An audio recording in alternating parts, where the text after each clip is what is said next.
অনেকটা চমক দেখিয়ে অন্তর্বর্তী সরকারের উপদেষ্টা পরিষদে জায়গা করে নিয়েছেন নির্মাতা মুস্তাফা সরওয়ার ফারুকী। রোববার সন্ধ্যা 7:30টার পর বঙ্গভবনে তিনি শপথ নেন। সংস্কৃতি বিষয়ক মন্ত্রণালয়ের দায়িত্ব দেওয়া হয় এই চলচ্চিত্র পরিচালক, প্রযোজক, চিত্রনাট্যকার ও নাট্য নির্মাতাকে। ফারুকী অন্তর্বর্তী সরকারের উপদেষ্টা হওয়ার পরেই তাকে অভিনন্দন জানিয়েছেন স্ত্রী অভিনেত্রী নুসরাত ইমরোজ তিশা। ফেসবুকে নিজের ভেরিফাইড পেজে তিশা ফারুকীর নতুন পথ চলার জন্য অভিনন্দন জানান।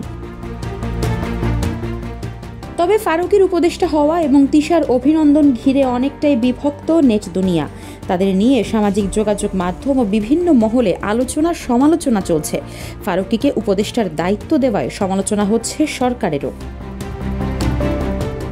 ফারুকী উপদেষ্টা হিসেবে শপথ গ্রহণের পর অনেকেই তার ফেসবুকের বেশ কিছু পুরনো স্ট্যাটাস শেয়ার করছেন, যার মধ্যে অন্যতম শেখ মুজিবুর রহমানের 32 নম্বরের বাড়ি পুড়িয়ে দেওয়ার পর প্রধান উপদেষ্টাকে উদ্দেশ্য করে লেখা একটি স্ট্যাটাস।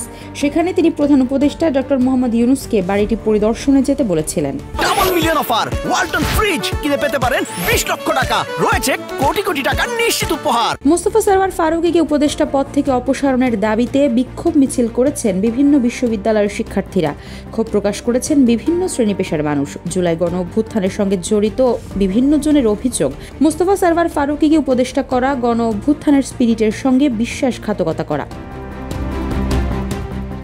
সোমবার বিকেলে বিতর্কিত উপদেষ্টাদের অপসারণের দাবি করে ঢাকা বিশ্ববিদ্যালয়ের রাজু ভাস্কর্যের সামনে প্রতিবাদ সভা করে বৈষম্য বিরোধী ছাত্র আন্দোলন। এ সময় বৈষম্য বিরোধী ছাত্র আন্দোলনের আহ্বায়ক হাসনাত আবদুল্লাহ অভিযোগ করেন, সবচেয়ে বড় মশকরা হচ্ছে ছাত্রদের সঙ্গে। ছাত্রদের রক্তের ওপর আওয়ামী ফ্যাসিবাদের পুনর্বাসন হচ্ছে। উপদেষ্টা হিসেবে যাদের নিয়োগ পাওয়া তাদের অবদান নিয়েও প্রশ্ন তোলা হয় সেখানে।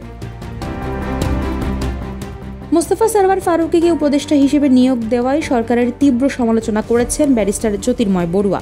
প্রতিক্রিয়া জানিয়ে ব্যারিস্টার জ্যোতির্ময় বড়ুয়া তার ব্যক্তিগত ফেসবুক অ্যাকাউন্টে লিখেছেন, রাষ্ট্রীয় কর্মকাণ্ড কোনো ফাজলামো না, এটা বোঝার মতো কাণ্ডজ্ঞান থাকা উচিত। ফারুকী উপদেষ্টা হওয়ার কোনো প্রকার যোগ্যতা রাখেন না বলে মন্তব্য করেন তিনি। এদিকে সোমবার নিজ কর্মক্ষেত্র সচিবালয়ে যোগ দিয়েই সাংবাদিকদের সঙ্গে কথা বলেছেন উপদেষ্টা ফারুকী। এ সময় বিভিন্ন বিষয় নিয়ে কথা বলার ফাঁকে উঠে আসে তার স্ত্রী অভিনেত্রী নুসরাত ইমরোজ তিশার মুজিব একটি জাতির রূপকার সিনেমায় অভিনয়ের বিষয়টি। কেননা রোববার ফারুকী অন্তর্বর্তী সরকারের উপদেষ্টা হিসেবে শপথ গ্রহণের পরেই তার স্ত্রীকে নিয়ে শুরু হয়েছে নানা সমালোচনা। বঙ্গবন্ধুর বায়োপিকে অভিনেত্রী তিশার কাজ করা এবং এ নিয়ে সমালোচনা প্রসঙ্গে জানতে চাওয়া হলে ফারুকী বলেন, তিনি কোনো ধরনের উস্কানিমূলক প্রশ্নের উত্তর দেবেন না। তিনি সাংবাদিকদের বলেন, এমন কোনো প্রশ্ন করবেন না যা উস্কানি তৈরি করে। আফসারা নাজ, নিউজ ডেস্ক, ইত্তেফাক।